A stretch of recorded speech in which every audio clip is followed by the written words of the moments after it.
यदा संहृते च अयं कूर्मम् अग्नि इव शर्वंश इंद्रियाणि इंद्रिय अर्थेभ्यः तस्य प्रज्ञा प्रतिष्ठिता।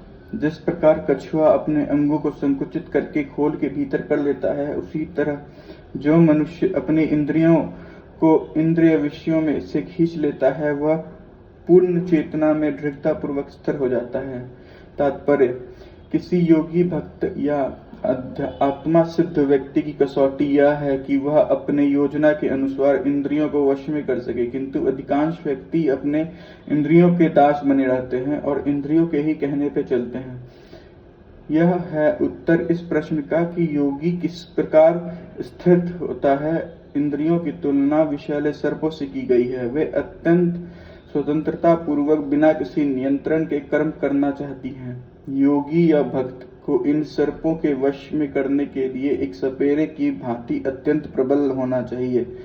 वह उन्हें कभी भी कोई कार्य करने की छूट नहीं देता। शास्त्रों के में अनेक आदेश हैं, उनमें से कुछ करो या कुछ ना करो से संबंध है। जब तक इन करो या ना करो का पालन कर पाता है और इंद्रभोग पर संयम नहीं बरतता, तब तक उसका कृष्ण भावनामृत में स्थित हो पाना असंभव है। यहाँ पर सर्वश्रेष्ठ उदाहरण कछुए का है। वह किसी भी समय अपने अंग समेट सकता है और पुनः विशिष्ट उद्देश्यों से उन्हें प्रकट कर सकता है। इसी प्रकार कृष्ण भावना भवित व्यक्ति की इंद्रियां भी केवल भगवान की विशिष्ट सेवाओं के लिए काम आती हैं, अन्यथा उनका संकोच कर लिया जाता है। अर्जुन को उपदेश दिया जा रहा है कि वह अपनी इंद्रियों को आत्मतुष्टि में ना करके भगवान की सेवा में लगाए।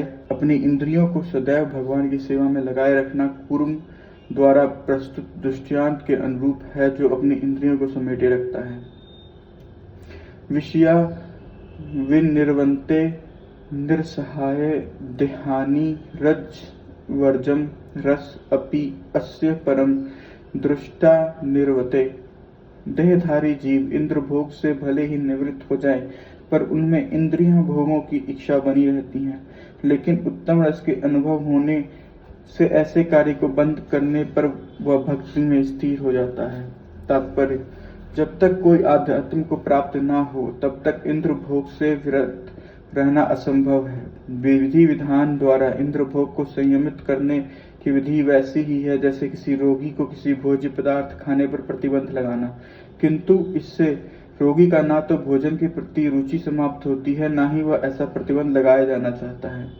इसी प्रकार अल्पज्ञानी व्यक्ति के लिए इंद्रिय संयमन के लिए अष्टांग योग जैसी विधि का संस्तुति की गई है, जिसमें यम, नियम, आसन, प्राणायाम, प्रत्याहार, धारण, ध्यान आदि सम्मिलित हैं। किंतु जिसने कृष्ण भावनामृत के पथ पर प्रगति के क्रम में परमेश्वर कृष्ण के सौंदर्य का रस स्वादन कर लिया है, उसे जड़ भौतिक वस्तुओं में कोई रुचि नहीं रहती। अतः आध्यात्मिक जीवन में ये सारे प्रतिबंध अल्पज्ञानी के लिए है।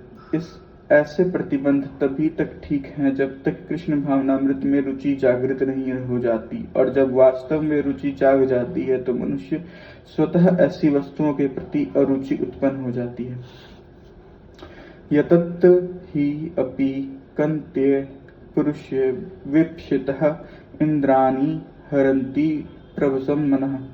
हे अर्जुन, इंद्रियां इतनी प्रबल तथा वेगवान है कि उससे विवेकी पुरुष के मन को भी बलपूर्वक हिला लेती हैं, जो उन्हें वश में करने का प्रयत्न करता है।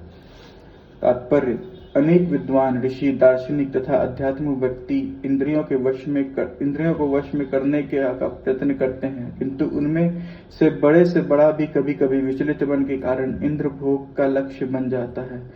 यहाँ तक कि विश्वामित्र जैसे महर्षि तथा पूर्ण योगी को भी मेनका तथा के साथ विश्व भोग में प्रवृत्त होना पड़ा, यदि वे इंद्रिय निग्रह के लिए कठिन तपस्या का योग कर रहे थे। विश्व इतिहास में इसी तरह के अनेक दृष्टांत हैं। अतः पूर्णतया कृष्ण भावना भवित हुए बिना मन तथा इंद्रियों को वश में कर सकना अत्यंत कठिन है। मन को कृष्ण में लगाने के बिना मनुष्य ऐसा भौतिक कार्य बंद नहीं कर सकता। परम साधु तथा भक्त यामुनाचार्य ने ऐसा व्यवहारिक उदाहरण प्रस्तुत किया है। वे कहते हैं कि जब से मेरा मन भगवान कृष्ण के चरण विंदों में की सेवा में लगा है और जब से मैं नित्य नव दिव्य रस का अनुभव करता हूँ, तब से स्त्री प्रसंग का विचार आते ही मेरा मन उधर से फिर जाता है और ऐसे विचार पर थू करता हूँ।